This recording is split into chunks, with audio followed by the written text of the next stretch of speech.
Welcome into First Strike. We've got UFC 319. I've got the Apex Predators of the Octagon here to tear apart this fight card and give you guys our 3 early looks to try to beat the books. And we got some bangers here for this one. Excited to share some of these prices with you guys as we hear the breakdowns. But I've got MMA Jeff and Subhuman Gaucho ready to roll. Jeff, how you feeling today? I'm feeling fantastic. Dana White Contender Series was a little lackluster last night, but I'll tell you what, there were some bets out there to be had, and I'm looking forward to this card. I see they added one of the Contender Series fights to this card on Saturday, so I think that might be one of the quickest turnarounds in UFC history. So, I'm looking forward to it. I think this is going to be an exciting card. Subhuman Gaucho, it's UFC, it's pay-per-view. There's only going to be a few of these left before the Paramount deal gets released here. Have a chance to look at the card. Are you excited about this UFC pay-per-view event? I love this UFC 319 card, man. Both from a fan perspective, it's great. I mean, top to bottom, I think it's got to be one of the best of the years. But also from a betting perspective, I think this card is just awesome, man. I think the dogs are going to be barking. I've got several I'm weighing it with, and I can't wait, man. We got a decent PFL event coming up this weekend as well. Unbelievable, to Jeff's point, that this rapid turnaround from the kick to the abdomen gets this guy not only a contract in the UFC, but hey, you ready to go? You look okay. You didn't wear much damage. Let's get you in the fight. But what a great card we have. We have some really big spots out there. GM3 old Zaczek is going to be a big one. I think that's going to be a lot of fun. Chase Hooper goes out there against Alexander Hernandez. We got some interesting spots out there, including the 3 fights we're going to talk about here tonight. MMA Jeff's going to kick us off. Klose and Barboza, Jeff. The floor is yours. How are we getting paid? Yeah, this Barboza Klose fight should be a pretty good one. Klose, he's sitting 15-3-1 as a pro. His only 3 professional losses came in the UFC against that tougher competition. He comes into this fight after a tough round 1 KO to Joel Alvarez, which, typically Joe's a submission guy, as we all know. I mean, he doesn't really knock too many people out. So I don't know what's going on with Klose in his chin, but he seems to be getting knocked around quite a bit in the last few fights. He's generally a wrestler at heart with no threat of submission. Once he gets the fight onto the mat, he actually has no submission finishes. When he does get the fight to the mat, he just generally kind of, I don't want to say lays in praise, because he's generally on top being the aggressor, but he's not really doing too much to finish the fight. He's just getting the fight on the ground and kind of running time control on him. On the feet, he has shown some power. He's got decent striking ability. He's a well-rounded fighter. You got Barboza on the other side of things. He's close to 40 years old. I think he's 39 and a half. He's got the 5-inch reach advantage. He's got a lot more ring experience. He's 24-12 as a professional. 30 of those fights, 30 of those have come in the UFC. Now, this dude's fought, and he's fought some good dudes. He lost to Bryce Mitchell. He lost to Giga. He lost to Dan Ige. He lost to Paul Felder back in 2019. He lost to Justin Gaethje. I mean, the guy's been all over the place. He's had some tough challenges out there. He still manages to be above 500 in the UFC. And again, with that level of competition he's facing, I think he is the more experienced fighter in here. Makes me wonder, though, on his side of things, coming up a weight class and not fighting in a little over a year, how is his performance going to be? Is there going to be a little ring rust? Again, 39 years old, that always scares me, but he's not fighting a young buck with Klose here, or close to 37 years old. Prior to the year off, though, Barboza did have back-to-back 5-round fights, so he's shown he can. He has the cardio, and he can get this done if needed.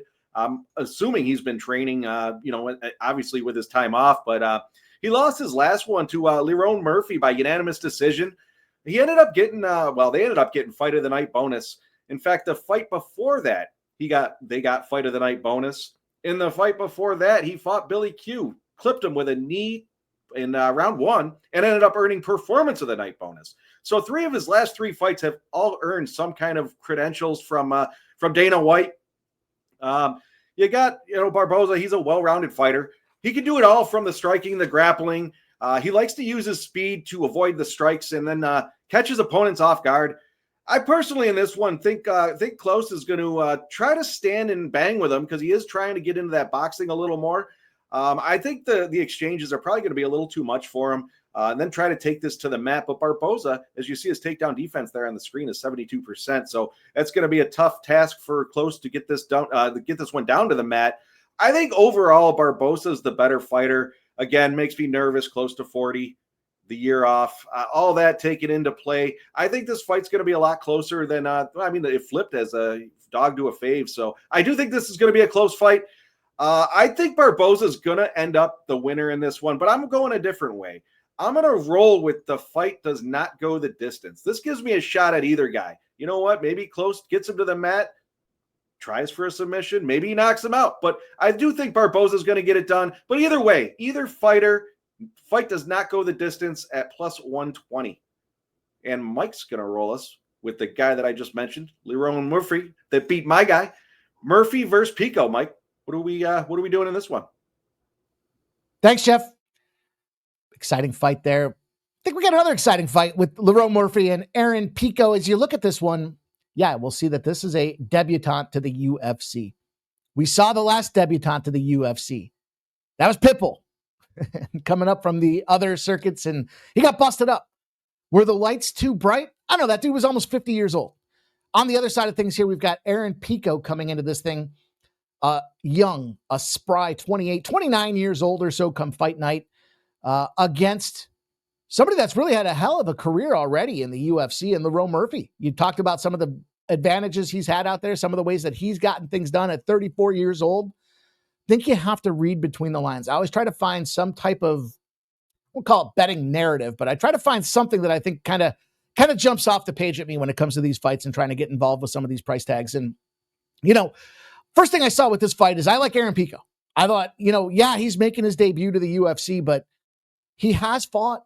He has dealt with it before. And the narrative for this guy is they weren't going to release him from Bellator. They wanted to keep this guy around PFL, Bellator. This guy just couldn't get out of that contract, and he's always wanted to come and fight in the UFC. So here he goes. He's got his opportunity to do just that. He's a training athlete. He spends his time in the gym, albeit he hasn't fought for just about a year and a half or so. Coming off that KO. Look at this guy's pedigree in terms of how he's fought. KO finish. He did have a decision in there. KO finish. That was a shoulder injury. Shoulder popped out. All things not created equal. He has another KO out there as well. And on the other side of things here, it's a little scary to see that, Lerone Murphy, he's a decision specialist, it seems like, out there. What I like about this is you start looking at some tape on these guys. Look, they like to throw wild bombs. They like to throw bows, and they're going to try to do just that out there. Yeah, recently we saw Josh Emmett, Dan Egan, and yeah, you mentioned Edson Barboza, some of those big W's for Murphy, the Miracle. He likes to strike, puts a high volume out there, wild bombs being thrown galore out there. And if he can control the fight, get this fight the way he wants, maybe those lights do become a little too bright for Pico, and it gives Murphy a shot. But on the other side of things here, look, Pico, the thing about this guy is he can wrestle with the best of them. He's spent time training in a number of collegiate spots. Looks a little bit like Bo Nickel on the wrestling side of things, but he's got a ton of power. He likes to throw those bombs as well. So this guy's kind of got multiple facets in terms of how he can get out there and win the fight. He can have explosive wrestling. He can be a powerful striker.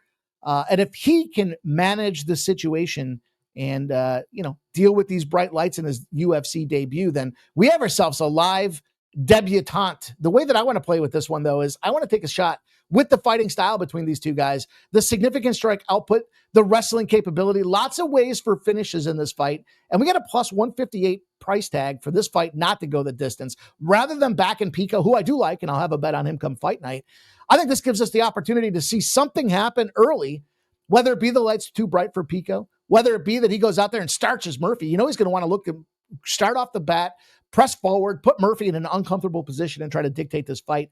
Either way, it leads to some type of a finish for me in this spot. I like this. I know it's the co-main, but look at the reason that we've got this fight in the situation it is.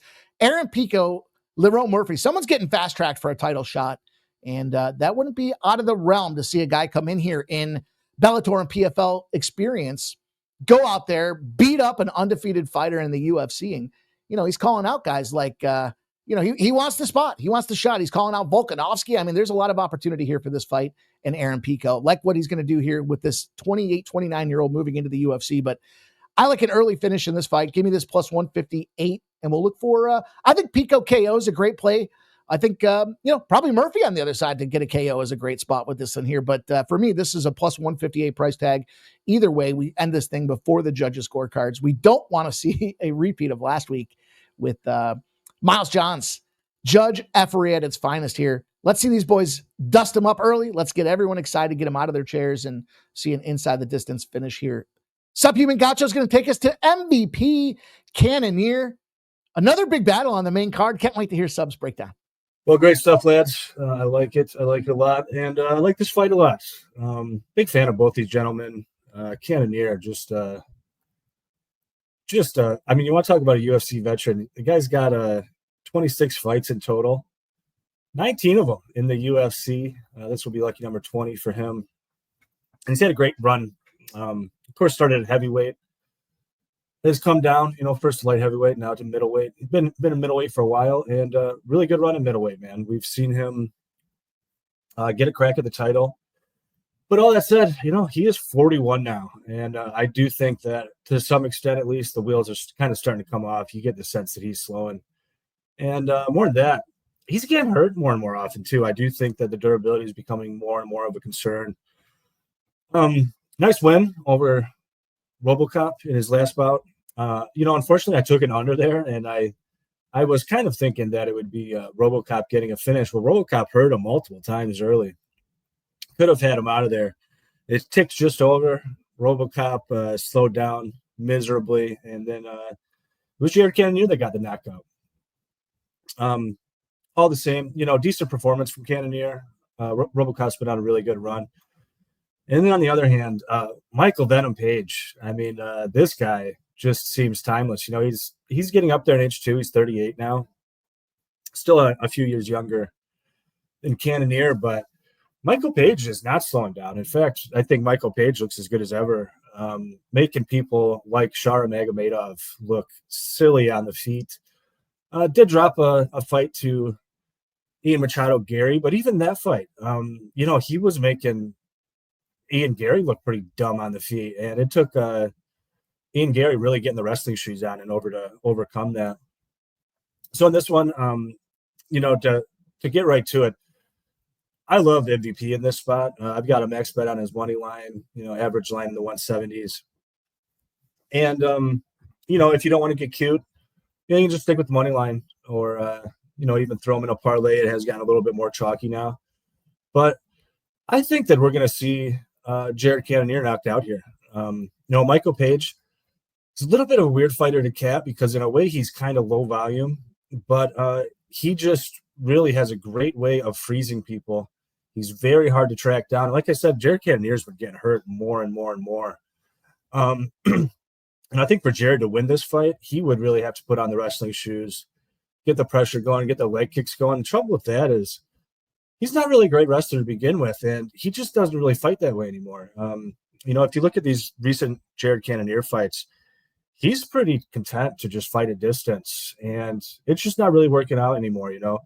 Ty Burrell was able to dummy him pretty well on the feet, and Cal's a guy that's not even really, known as a primary striker. He's really known as a wrestler and a great grappler. Nasruddin Imavov as well, really putting it on him, hurting him, probably an early stoppage, but Imavov does get the KO. And I think Michael Venom Page gets the KO this Saturday. And the line is absolutely crazy, as high as plus 440 at the Camby books, Rivers, Bally's, Unibet, and all that. And, it's a big number. It does feel like in some ways a long shot. But I can't ignore what I see here as some real value because, Michael Venom Page is going to land his shots. And at 41 years old, I just don't think that Cannonier is long for this UFC division. About time to retire. And I think Michael Venom Page might retire him for good come this Saturday. So plus 440, we're taking a long shot, but I really like it. And let's bring it in. There it is. 3 fights broken down by the UFC team here with Sports Money. Excited. We got some big price tags. If there's ever been a week you're going to go out there and tail and look for the first strike parlay, it's this week. This is going to be around 30-1 odds out there to get this thing home for us. Going to be a lot of fun for the UFC 319 card. It does start a little bit later, so we'll pop off around 6:30 live. Going to go out there, live bet. We'll sweat it together. It's going to be a lot of fun. I always enjoy the time with you guys betting these MMA cards. And Jeff, thanks for joining us. Tell them where they can find you. Yeah, I'm looking forward to this card. As you mentioned, we got I got 3 in a row here, looking for 4. So you can follow me over at MMA Jeff 19, and you can always find me floating around the Sports Money page. Good luck, everybody. Subhuman Gaucho, great job. Big price tag. Kahuna's on the line. Tell them what's going on, where everyone can find you. Yeah, you can always reach out to me on Twitter, Subhuman Gaucho, and you can find all my action at betmma.tips. And yeah, got a lot of dogs this week, a lot of motion on these lines, a lot of CLV. So yeah, hopefully we have a great night on Saturday.